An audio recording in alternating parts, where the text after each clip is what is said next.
బంగాళాఖాతంలో అల్పపీడనం బలహీనపడింది. ఉపరితల ఆవర్తనం కొనసాగుతున్నప్పటికీ రాష్ట్రంలో పలుచోట్ల వర్షాలు పడుతున్నాయి.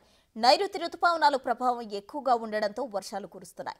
24 గంటల్లో రాయలసీమ వంటి ప్రాంతాల్లో వర్షాలు ఉంటాయని వాతావరణ శాఖ అధికారులు చెబుతున్నారు. మరిన్ని వివరాలు మా ప్రతినిధి నాయుడు అందిస్తారు.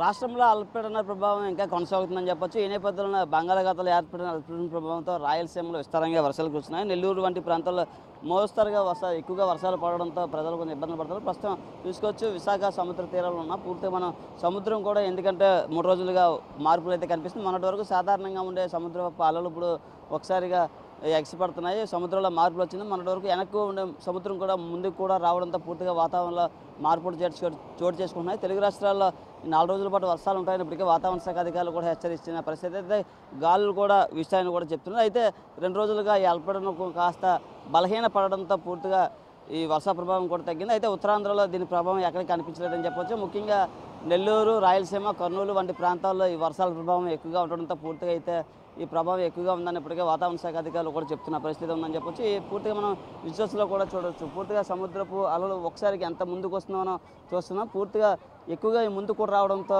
ఈ సముద్ర తీరం అంతా వాతావరణ మార్పుల కారణంగానే చెప్తున్నారు. ఎందుకంటే విశాఖలో ఒక విచిత్రమైన పరిస్థితి. ఉదయం అంతా ఎండగాసి మధ్యాహ్నం వేసరికి అయితే వాతావరణం మారుతుంది. ఈ నేపథ్యంలో పూర్తిగా రాత్రిపూట కూడా చల్లని చలిగాలు కూడా వీయడంతో పూర్తిగా అయితే ప్రజలు కొంచెం ఇబ్బందులు పడుతున్న పరిస్థితి ఉంది. పూర్తిగా ఈ వర్షాలు ఇంకొక 2 రోజుల పాటు ఉంటాయని ఇప్పటికే వాతావరణ శాఖ అధికారులు కూడా అయితే చెప్తున్నారు. మత్స్యకారులు మొన్నటి వరకు మత్స్యకారులకు హెచ్చరికలు జారీ చేశారు, కానీ ఇప్పుడు ఆ పరిస్థితి కూడా లేదని ఒక పక్క అయితే విశాఖ వాతావరణ శాఖ అధికారులు కూడా చెప్తున్న పరిస్థితి ఉంది. అయితే ఈ వర్షాల ప్రభావంతో రైతులు కూడా అప్రమత్తంగా ఉండాలని ఇప్పటికే వాతావరణ శాఖ అధికారులు చెప్తున్నారు. పూర్తిగా నెల్లూరుకి అయితే ఈ ప్రభావం ఎక్కువగా ఉండడంతో అక్కడ ప్రజలు ఎక్కువగా ఇబ్బందులు పడే పరిస్థితి ఏర్పడిందని చెప్పొచ్చు. ఏదైనప్పుడు కూడా రాష్ట్రంలో ఈ అల్పపీడన ప్రభావం ఇంకా కొనసాగుతుండడంతో పూర్తిగా వర్షాలు అయితే పడుతున్న పరిస్థితి అయితే ఉంది. పూర్తిగా ఈ ఉత్తరాంధ్ర వైపు అయితే ఈ ప్రభావం పెద్దగా లేదు.